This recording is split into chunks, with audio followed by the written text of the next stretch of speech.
My name is Gerry Ryan. I'm 56 years old. Today is May 1st, 2008. We are in Sacramento, California, and I am here today to interview my mother. My name is Mark Ryan. I'm 12.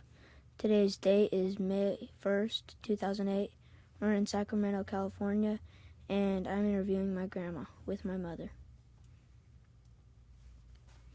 Oh, I'm Frances Ryan. My age is 86, and today is May 1st, 2008, and the location is Sacramento, California, and my daughter and my grandson are with me.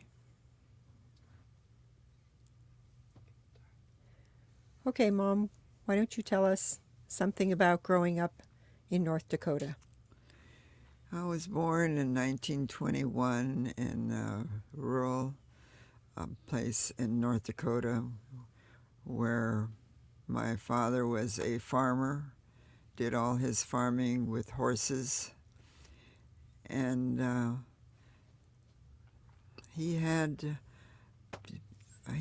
thrashers come once a year to thrash the corn and grain and take it to a elevator, and I was assigned to 2 horses and a big wagon, and as they were harvesting, they filled up this wagon with flaxseed, and my job was to take the horses, lead the horses to the granaries with the grain, and then come back again. And so going back to the first part of my story, when I was growing up,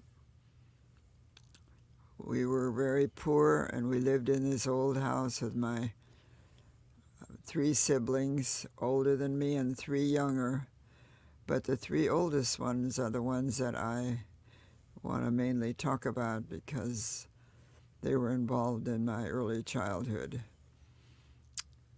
And I was the only one that was really horse crazy. I loved horses, and my dad used to let me help him and work with the horses. And when I was just a toddler, my mother used to take me out to meet my dad every day when he got off to work from the dusty fields, and he used to grab me and put me on one of the big work horses, and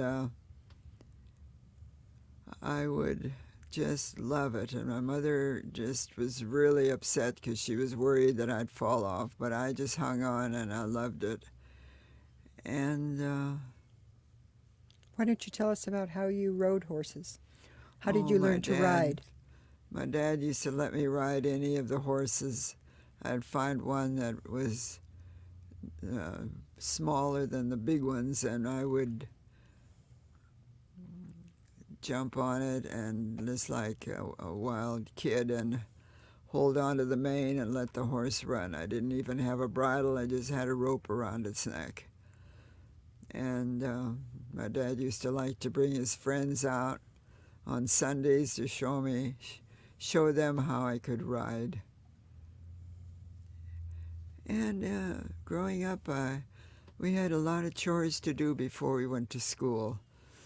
We had cows, and everybody, my siblings and I all had to milk the cows before we went on to school. And many times we'd see the bus coming from up the hill, and we were still milking cows, so we had to hurry and finish and get out there to get the bus because they wouldn't have waited for us.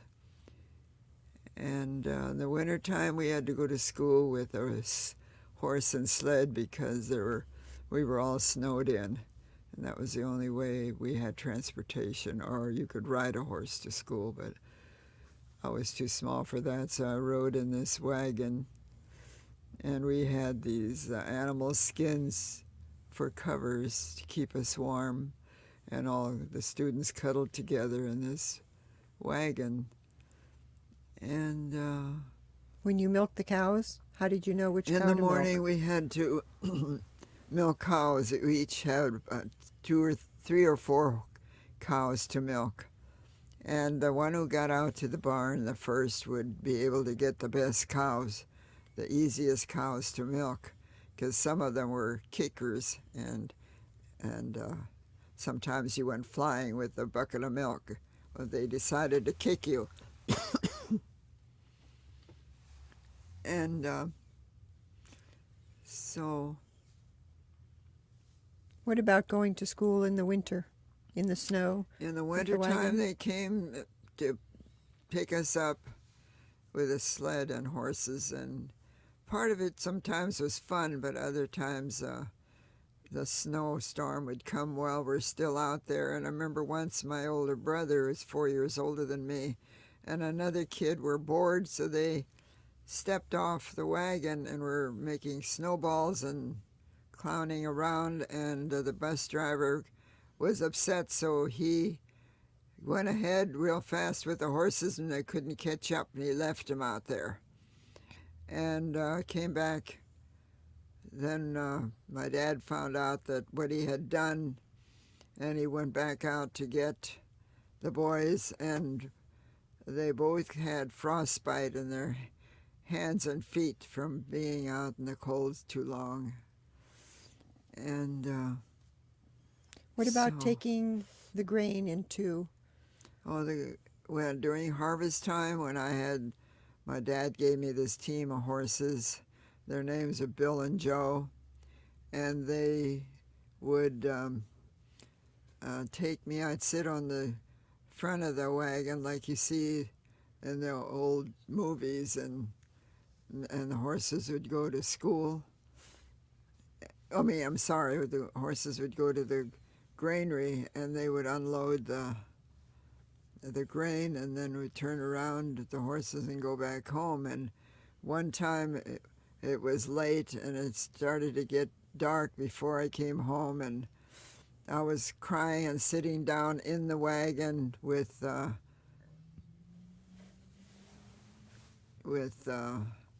Holding the reins? just holding the reins and letting them.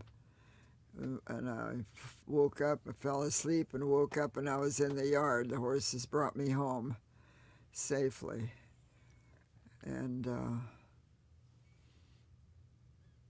What about your physical features? Did you have any freckles or anything? yes, when I was a kid, I had a lot of freckles, and my dad used to say if I'd go out early in the morning and rub the dew on my freckles, they'd go disappear. But I kept doing this and kept looking in the mirror. My freckles are still there, and my dad was laughing in the background. He just encouraged me to do it and thought it was funny. And I guess at the time I thought it was funny too. But so while we were milking cows, we used to have cats all over the yard. They were good for the mice and the gophers, and while we were milking, if a cat came up close to us, we used to squirt milk in their mouths, but we could only do that when my dad wasn't around because we'd have been in trouble. And in the wintertime, it was very cold.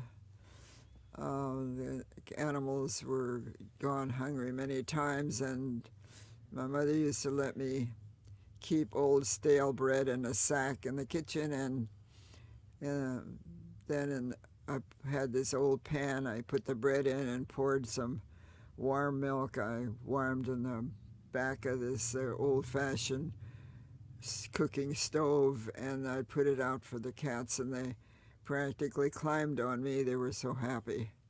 So I did that every chance I get, every time I got some bread ahead, and so. How about your younger siblings with the horses? My younger siblings.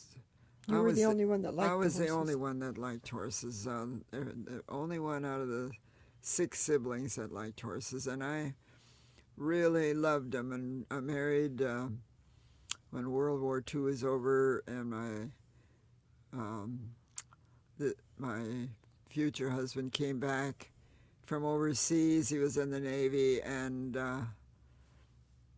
he was a highway patrolman, and I was working on the bridge. I got a job on the San Francisco-Oakland Bay Bridge when the war started because they hired all the men. I mean, all the men had to go to war, so they let us women work there while they were gone, and I found out that I went to San Francisco to visit one friend I had whose husband worked in the shipyards, and I saw they had the toll collectors, women toll collectors, so I jumped up and said to the bus driver, "Can I get off here?" And he opened the door and let me get out, and I was dressed in in San Francisco in those days, they dressed up in heels and gloves and hats, and here I was in my little bobby socks and a little short, thin dress, and I asked the toll collector where I could apply for a job, and he said, "You go inside and talk to the captain." So I went in and talked to the captain and told him my story, and I told him that they were supposed to have 2 years experience as a cashier and also a high school diploma, and I didn't have either. I had to quit school when I was sophomore, and I had no other experience. So he looked at me and he said, "Well, next couple of weeks we're going to have a civil service test, and why don't you come and take the test? And if you pass it, you'll have a job." And luckily, I took the test and I passed it. So that's when I got the job, and I worked there 3.5 years, and lived in Berkeley with my oldest sister. What? Nothing, just keep going.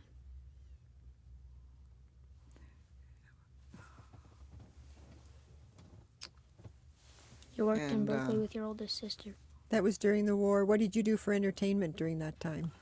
Well, about once a month they had big bands come and play in this big old barn, and everybody went to it because it was a big event to go to, and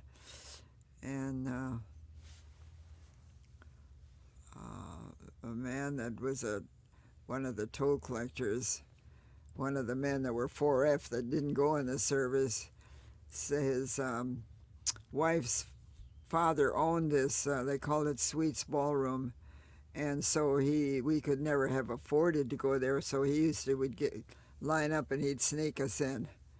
And so we got to go to these dances, and they were really fun. They were starting the jitterbug at that time, and we would dance like crazy, and then when it was over, well, we were dancing with all the sailors and the soldiers that were going overseas, and we after the dance was over, we all my sisters and my friends would all get in this old pickup somebody had, and we'd go home. So that was the big fun thing, one of the fun things. So then when the men came back,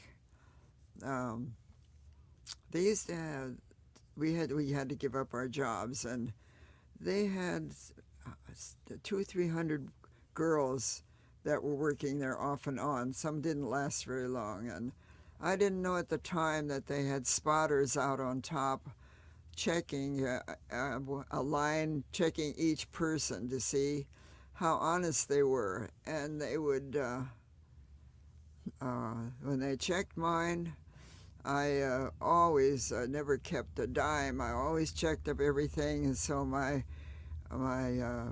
results came out very good. And so they asked me if I'd like to work up in the cashier's office after we gave up our jobs. But I said no. I had met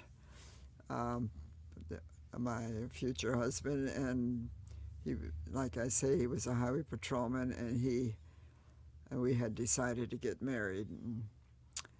And so we got married, and we had 4 wonderful children, and I have 4. Each one of my children had a child, and so I have 4 children and 4 grandchildren. And Why don't you tell us about why you left North Dakota, about the time you left North Dakota, what it was like? it was during the Depression when everybody was just losing everything, and we had to. My dad just put us all in a car, and an old Model T Ford he had, and he left everything, all the animals and everything had to stay there, and we just got in this old car, squeezed together in it, and came up to Washington. My dad was from the Ukraine, and he immigrated with an older brother and older sister, and the brother settled in Washington, the state of Washington, and his sister met somebody and went to Lodi, California. And This was during the Dust Bowl. but it was very, very sad in the wintertime. I mean, in the summertime when it was.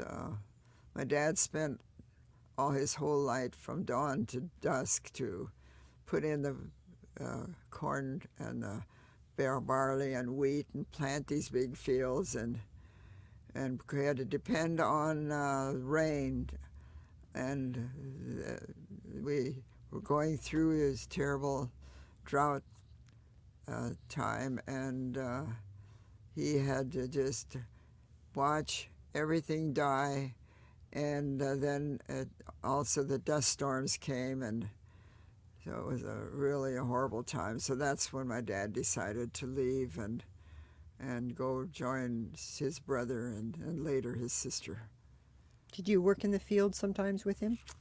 Yes, when he had his fields planted, I remember he planted rows and real long rows of corn, and he told us kids if we would pick the weeds out of the rows, he would pay us a penny a row, and we were really working hard for that penny.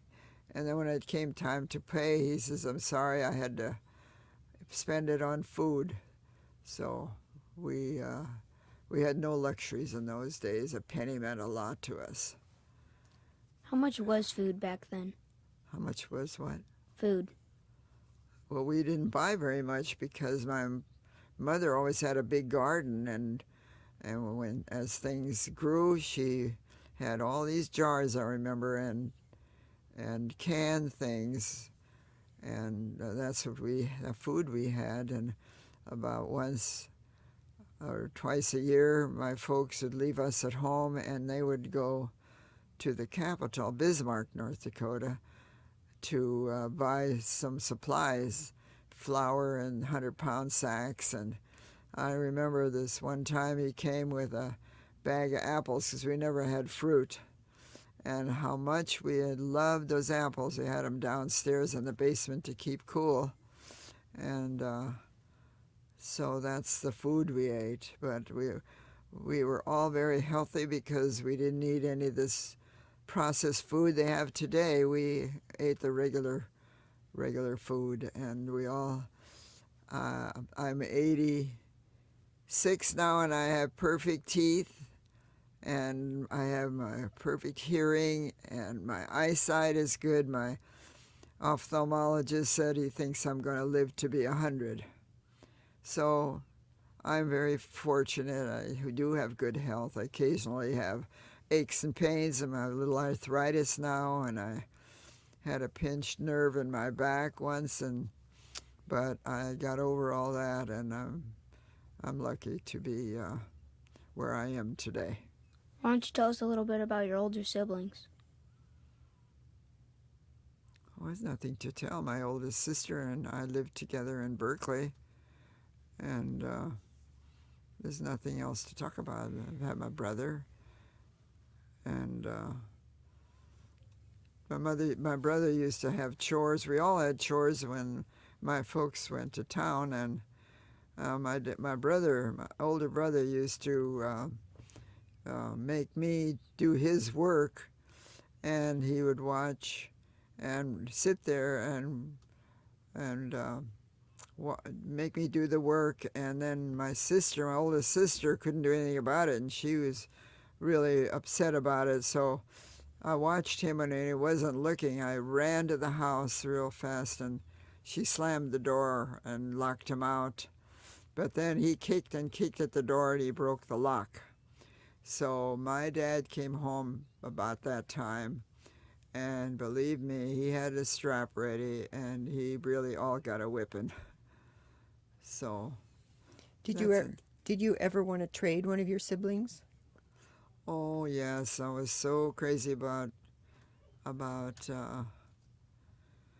horses that one Sunday, our company, one of the women, they knew my parents were ready to go home, and I was out sitting on this horse, and I didn't want to leave. And the farmer, said to my mother, to me, "I'll trade you your sister for that horse." And I said, "Oh, good."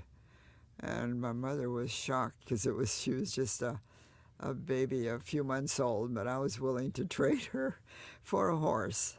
And it's a good thing you didn't trade her, because she's your favorite sister She's my today. favorite sister, and lives in Toronto, Canada, and I see her. She comes down to see me every 2 years, and she's coming down in June. So I'm really looking forward to that. We'll be able to talk about old times. Well, you loved horses so much when you were a child. Did you have horses as an adult too? As an adult, my husband was a San Francisco highway patrolman and was never near a horse. And when we were first married, I didn't, for the first part of my marriage, I didn't even see a horse. But when he was transferred to Sacramento, we lived in Elk Grove area, where we luckily bought 5 acres, which we turned into a horse barn, and dearly loved that. But later on in our marriage, I found I went back to horses again. I was so crazy about them and thought about them all the time. So I heard of this man who had a horse for sale, and she was just 6 years old.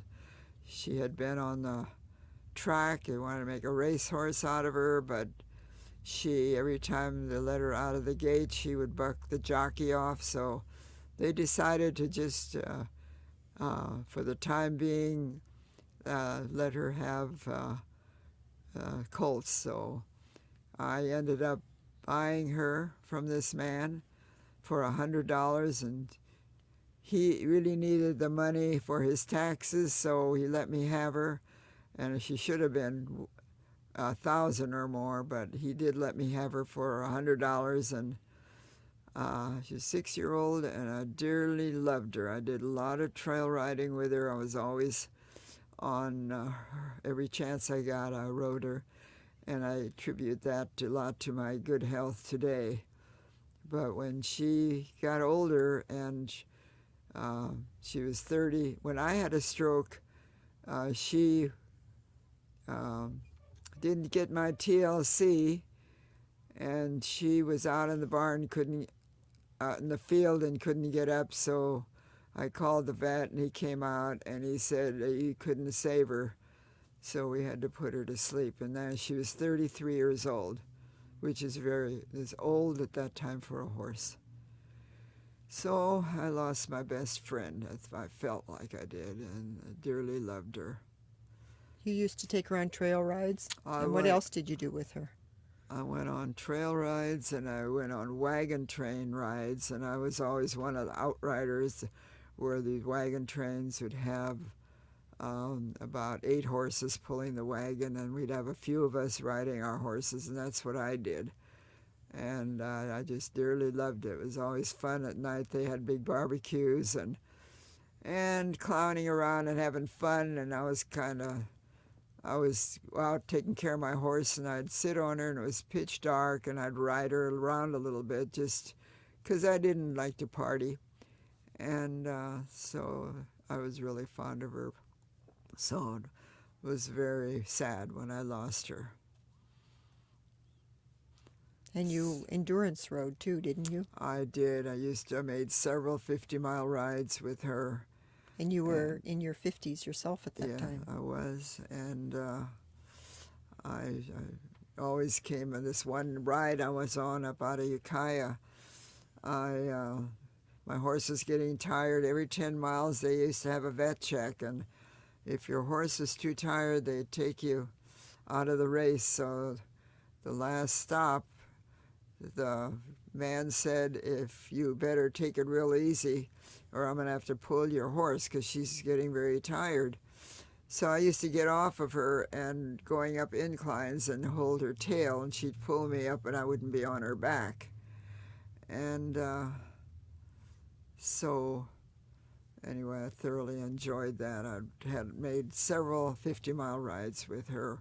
Up to Reno was one ride, and others just up on the trails. And this one time, she was very goer. She didn't like to be fenced in or have horses around her. She liked to be free and just go.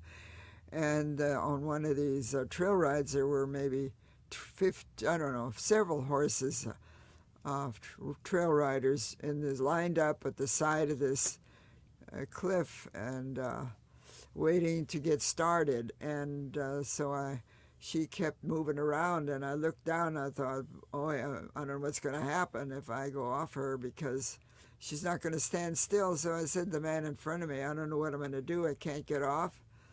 And I wish the man up in front had his saddle slipped. He was a beginner rider, and he had to get off and fix his saddle. So my horse finally got too close to the edge and slipped off, and I went flying. And they thought that I was dead when they came down to pick me up. And somebody came down, and my horse fortunately wasn't hurt, and led the horse up, and they were going to send a crew down to get me. And I started to walk up this stiff bank and steep bank, and I said, no, I don't need help. And I walked up to the top and got back on my horse and rode. But too bad I don't have a movie of that. It would have been fun, but I remember it very well. So now I'm living in Orangevale with my daughter and grandson. I'm very happy. We still have my 5 acres, and instead of horses now, I have no more horses. We raise chickens. I went to the feed store and I bought 10 chickens to start, and when they got 3-4 months old and starting to lay, I went one day when I was at the feed store. The woman there said, I was looking at them, and she said, if you buy one of those today, I'll give you one free for each chicken. So I paid for 13. I came home with 26. So we still have them, and we raising another crop of 25. My daughter went to the feed store and bought 12, and so I went to the feed store. I thought, we might as well have more. I also got 12, so we have some in a little tack room by my barn, 24 chickens now. And my daughter wanted to raise some Aracanas, which lay the green eggs. And so she said for me to go see if I could get some. So we got 6 more Aracanas. So they're in our bathroom right now in a big box. They're only about 2 weeks old. We got them when they were just a day old. So anyway, that brings us up to the present. What about your work life? Did you work? Oh, when I you were worked on the younger? bridge, yes. Besides working on the bridge? Did you go back to school later? Oh, I went back to get my high school diploma, yes. And when I had to go take the general ed courses, in which I took and I passed, and I decided that I was going to go on and get some college credits, and so I did. And the counselors came over to see me. In fact, I had a part-time job as a bookkeeper for a taxi company, and I got a part-time job. What did I say? And then I decided that the counselor came to see me and said, I think you'd make a good LVN. And I said, what's an LVN? And she says, a nurse, licensed vocational nurse. And so I said, well, while I'm at it, I might as well go for an RN. So I took all the courses, and then when I realized the work that RNs do, they answer to the doctors. Everybody goes home on the shift. They'd have to stay and record all the notes off of the charts for the patient. And many times they were very late, and I thought, I don't want to do that. I want to do plain nursing in the hospital, taking care of patients. So that's what I did. I did that for 32 years. Yes, I graduated in 69, and in fact, I still have my license, but I haven't been practicing. I just do some volunteer work now. So that brings me up to the present.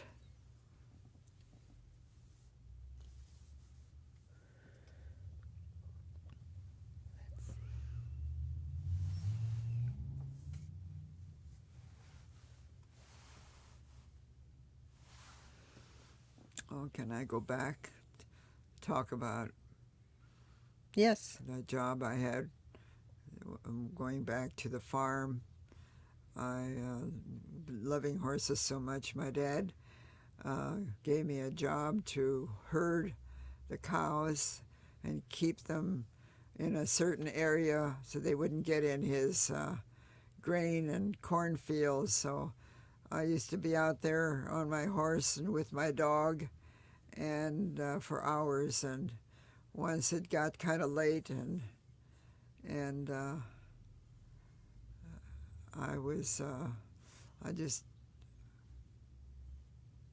You were supposed to stay there until all the cows. Oh, I had to stay there, yes, till all the cows would lie down.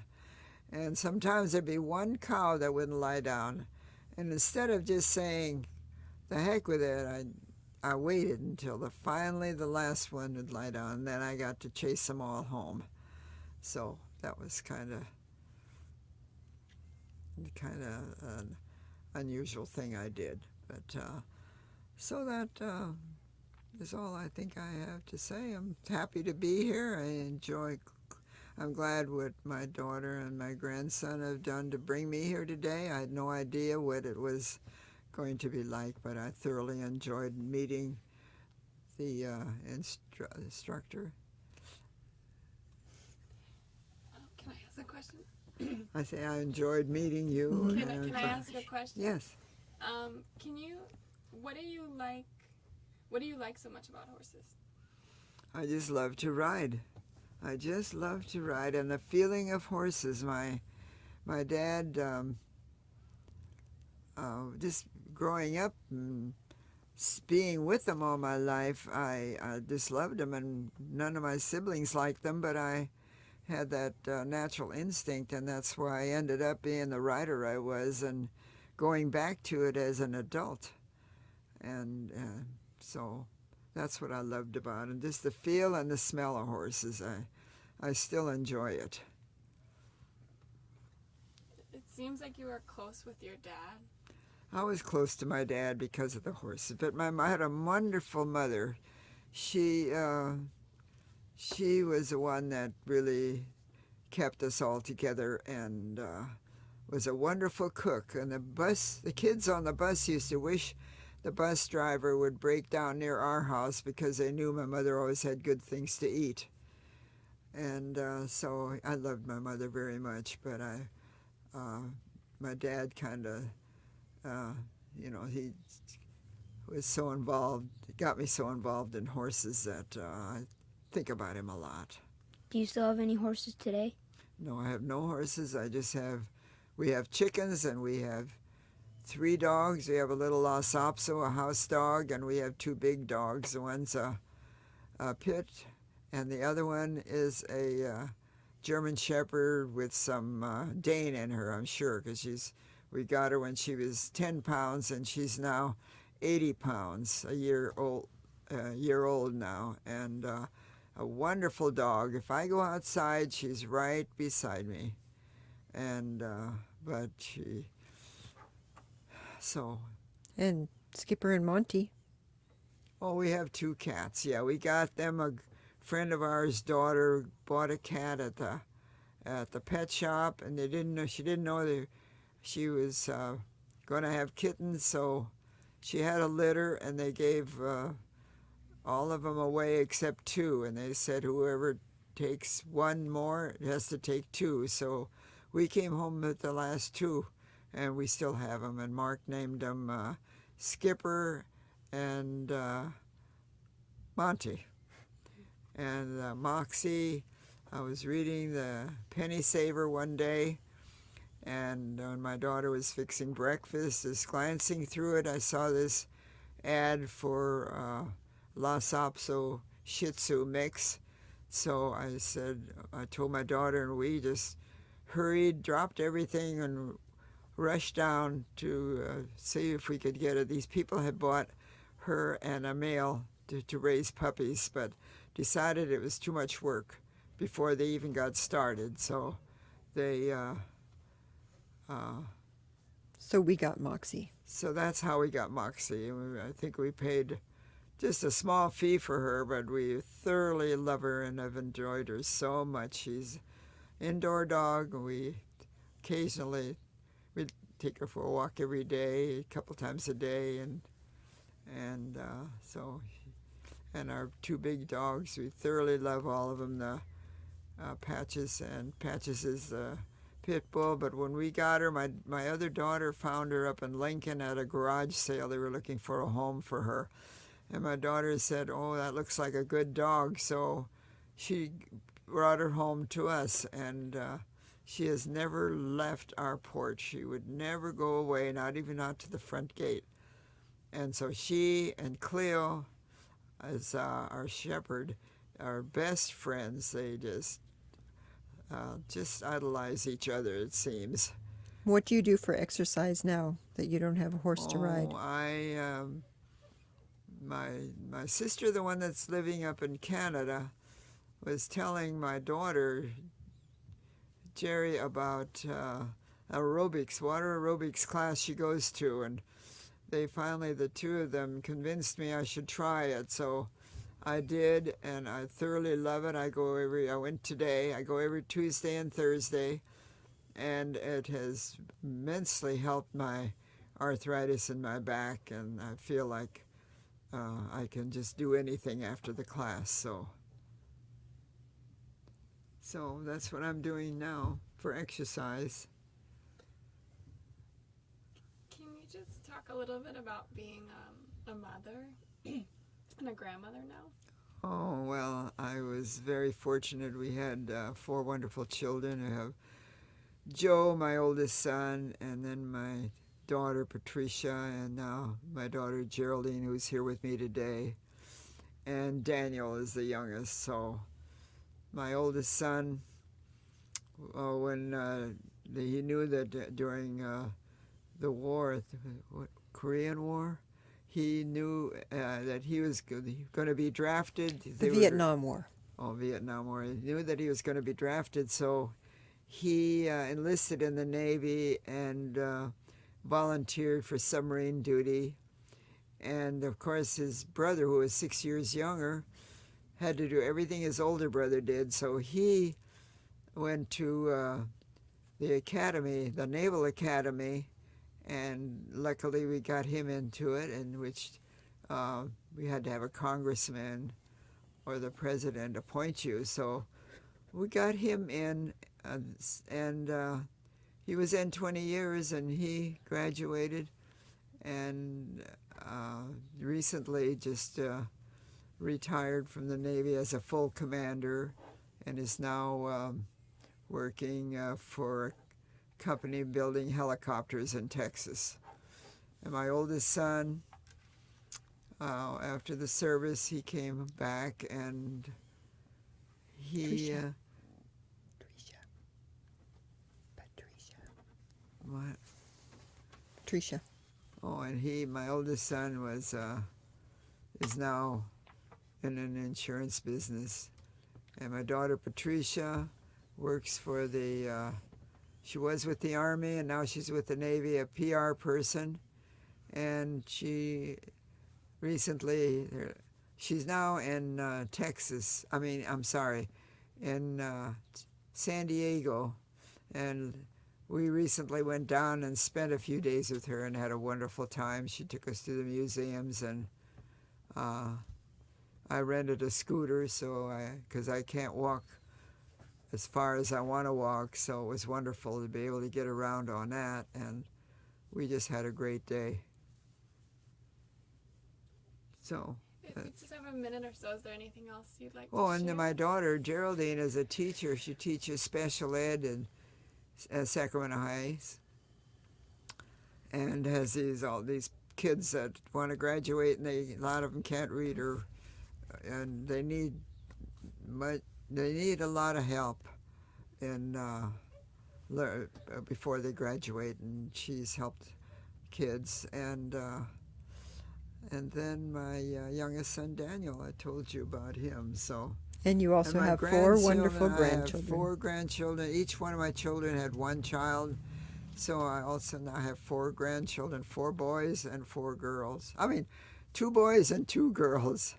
And my oldest one is Ryan. She lives in San Luis Obispo, and she majored in land development, and they offered her a job, and she still has it today. And Geraldine is here with me today, and